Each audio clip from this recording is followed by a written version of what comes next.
184 రోజు దేవుని యొక్క వాక్యాన్ని చదువుకుందాం. యెషయా గ్రంథము 17వ అధ్యాయము. దమస్కును గూర్చిన దేవోక్తి. దమస్కు పట్టణము కాకపోవలసి వచ్చెను, అది పాడై దిబ్బగా నగును. అరోయేరు పట్టణములు నిర్మానుష్యములగును, అవి గొర్రెల మందలు మేయు తావులగును. ఎవడును వాటిని బెదిరింపకుండా మందలు అచ్చట పండుకొనును. ఎఫ్రాయిమునకు దుర్గము లేకపోవును, దమస్కునకు రాజ్యము లేకుండును.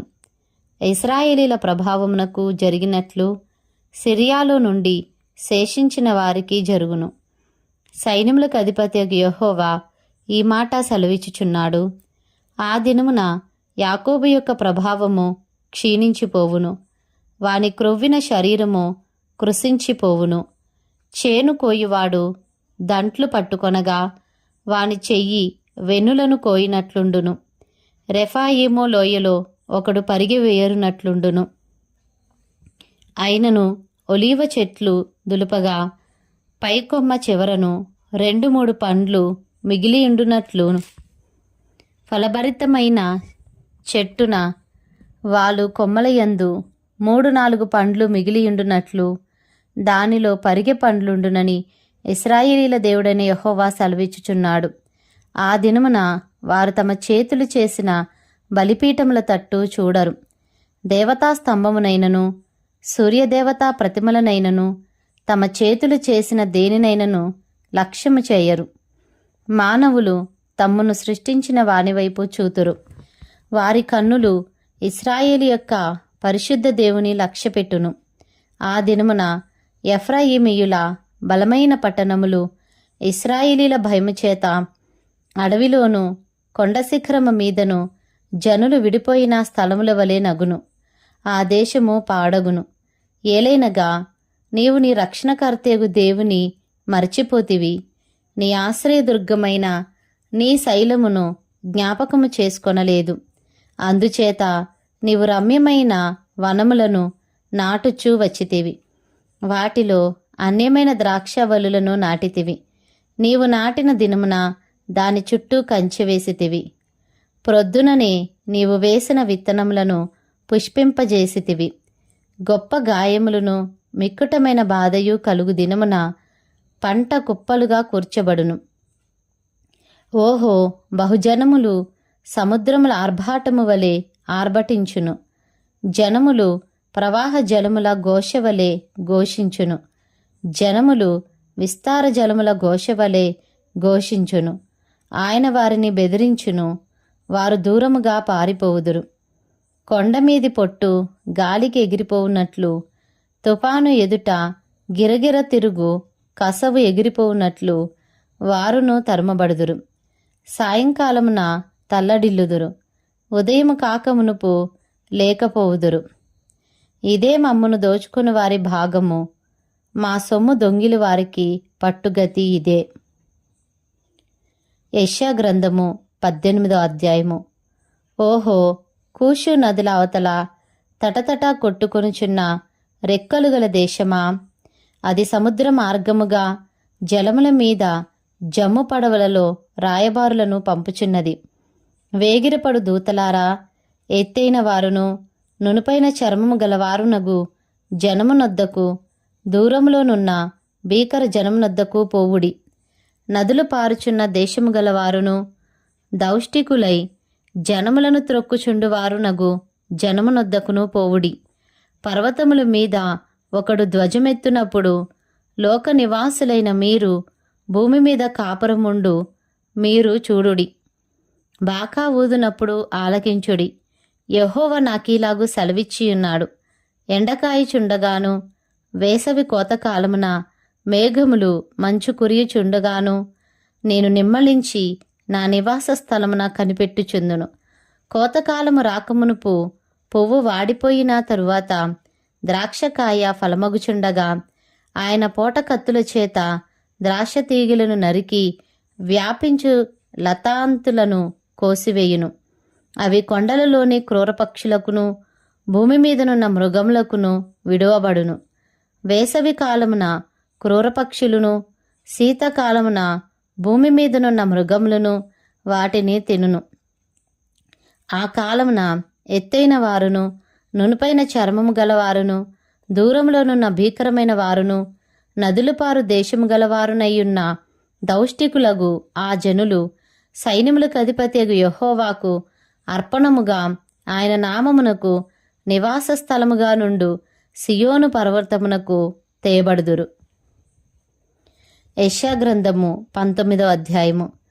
ఐగుప్తును గూర్చిన దేవోక్తి. యెహోవా వేగము గల మేఘము ఎక్కి ఐగుప్తునకు వచ్చుచున్నాడు. ఐగుప్తు విగ్రహములు ఆయన సన్నిధిని కలవరపడును. ఐగుప్తీయుల గుండె కరుగుచున్నది. నేను ఐగుప్తీయుల మీదికి ఐగుప్తీయులను రేపెదను.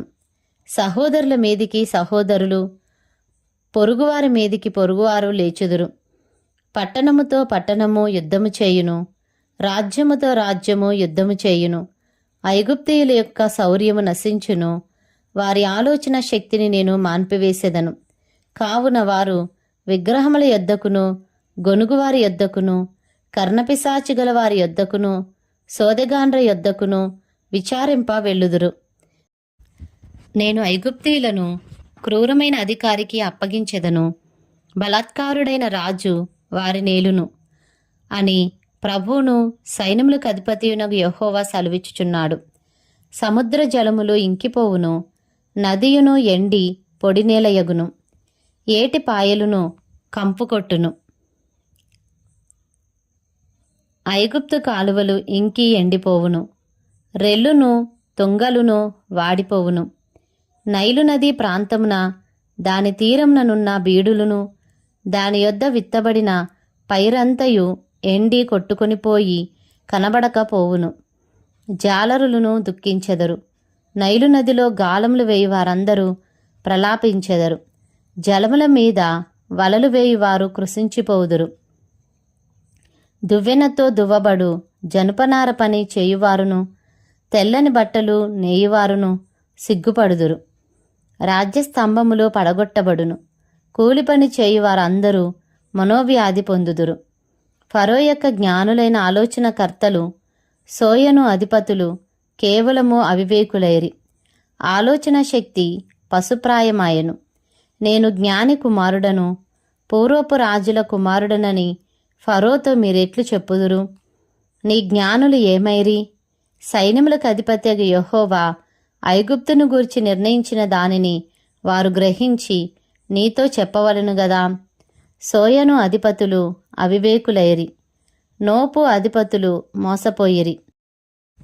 ఐగుప్తు గోత్ర నిర్వాహకులు అది మార్గము తప్పునట్లు చేసిరి. యెహోవా ఐగుప్తు మీద మూర్ఖత గల ఆత్మను కుమ్మరించియున్నాడు. మత్తుడు తన వాంతిలో తూలిపడునట్లు ఐగుప్తును తన పని అంతటి విషయమై వారు తూలచేసియున్నారు. తలయైనను తోకయైనను కొమ్మయైనను రెల్లు అయినను ఐగుప్తులో పని సాగింపు వారెవరునూ లేరు. ఆ దినమున ఐగుప్తీయులు స్త్రీల వంటి వారగుదురు. సైన్యములకు అధిపతియగు యెహోవా వారిపైన తన చెయ్యి ఆడించును. ఆడుచుండు ఆయన చెయ్యి చూచి వారు వణికి భయపడుదురు. యూదా దేశము ఐగుప్తునకు భయంకరమగును. తమకు విరోధముగా సైన్యములకు అధిపతియగు యెహోవా ఉద్దేశించిన దానిని బట్టి ఒకడు ప్రస్తాపించిన ఎడల ఐగుప్తీయులు వణుకుదురు. ఆ దినమున కనాను భాషతో మాట్లాడుచు యెహోవా వరమని ప్రమాణము చేయు 5 పట్టణములు ఐగుప్తు దేశంలో ఉండును. వాటిలో ఒకటి నాశనపురము. ఆ దినమున ఐగుప్తు దేశము మధ్యను యెహోవాకు ఒక బలిపీఠమును, దాని సరిహద్దునొద్ద యెహోవాకు ప్రతిష్ఠితమైన ఒక స్తంభమును ఉండును. అది ఐగుప్తు దేశములో సైన్యములకు అధిపతియగు యెహోవాకు సూచనగాను సాక్ష్యార్థముగాను ఉండును. బాధకులను గూర్చి వారు యెహోవాకు మొరపెట్టగా ఆయన వారి నిమిత్తము సూర్యుడైన యొక్క రక్షకుని పంపును. అతడు వారిని విమోచించును. ఐగుప్తీయులు తెలుసుకున్నట్లు యెహోవా తన్ను వెల్లడిపరుచుకొనును. ఆ దినమున ఐగుప్తీయులు యెహోవాను తెలుసుకొందురు. వారు బలి నైవేద్యములను అర్పించి ఆయనను సేవించెదరు. యెహోవాకు మ్రొక్కుకొనెదరు. తాము చేసుకొనిన మ్రొక్కుబడులను చెల్లించెదరు. యెహోవా వారిని కొట్టును, స్వస్థపరచవలనని ఐగుప్తీయులను కొట్టును. వారు యెహోవా వైపు తిరుగగా ఆయన వారి ప్రార్థనను అంగీకరించి వారిని స్వస్థపరచును. ఆ దినమున ఐగుప్తు నుండి అష్షూరుకు రాజమార్గం ఏర్పడును. అష్షూరీయులు ఐగుప్తునకును, ఐగుప్తీయులు అష్షూరునకును వచ్చుచు పోవుచు నుందురు. ఐగుప్తీయులను అష్షూరీయులను యెహోవాను సేవించెదరు. ఆ దినమున ఐగుప్తు అష్షూరీయులతో కూడా ఇశ్రాయేలు 3వ జనమై భూమి మీద ఆశీర్వాద కారణముగా నుండును. సైన్యములకు అధిపతి యెహోవా, నా జనమైన ఐగుప్తీయులారా, నా చేతుల పని అయిన అష్షూరీయులారా, నా స్వాస్థ్యమైన ఇశ్రాయేలీయులారా, మీరు ఆశీర్వదింపబడుదురని చెప్పి వారిని ఆశీర్వదించును. యెషయా గ్రంథము 20వ అధ్యాయము. అష్షూరు రాజైన సర్గోను తర్తానును పంపగా అతడు అష్డోదునకు వచ్చిన సంవత్సరమున అష్డోదీయులతో యుద్ధము చేసి వారిని పట్టుకొనెను. ఆ కాలమున యెహోవా ఆమోజు కుమారుడైన యెషయా ద్వారా ఈలాగు సెలవిచ్చెను. నీవు పోయి నీ నడుము మీది గోనెపట్ట విప్పి నీ పాదముల నుండి జోలు తీసివేయుము. అతడాలాగు చేసి దిగంబరి అయి జోలు లేకయే నడుచుచుండగా యెహోవా, నా సేవకుడైన యెషయా ఐగుప్తును గూర్చియు కూషును గూర్చియు సూచనగాను సాదృశ్యముగాను 3 సంవత్సరములు దిగంబరి అయి జోడు లేకయే నడుచుచున్న ప్రకారము అష్షూరు రాజు చెరపట్టబడిన ఐగుప్తీయులను, తమ దేశం నుండి కొనుపోబడిన కూషీయులను, పిన్నలను, పెద్దలను, దిగంబరులను గాను చెప్పులు లేని వారుగాను పట్టుకొని పోవును. ఐగుప్తీయులకు అవమానం అగునట్లు పిరుదుల మీది వస్త్రమును ఆయన తీసివేసి వారిని కొనిపోవును. వారు తాము నమ్ముకొనిన కూషీలను గూర్చియు తాము అతిశయ కారణముగా ఎంచుకొనిన ఐగుప్తీయులను గూర్చియు విస్మయమొంది సిగ్గుపడుదురు. ఆ దినమున సముద్రతీర నివాసులు అష్షూరు రాజు చేతిలో నుండి విడిపింపబడవలెనని సహాయము కొరకు మనము పారిపోయి ఆశ్రయించిన వారికి ఈలాగు సంభవించినదే, మనమెట్లు తప్పించుకొనగలమని చెప్పుకొందురు.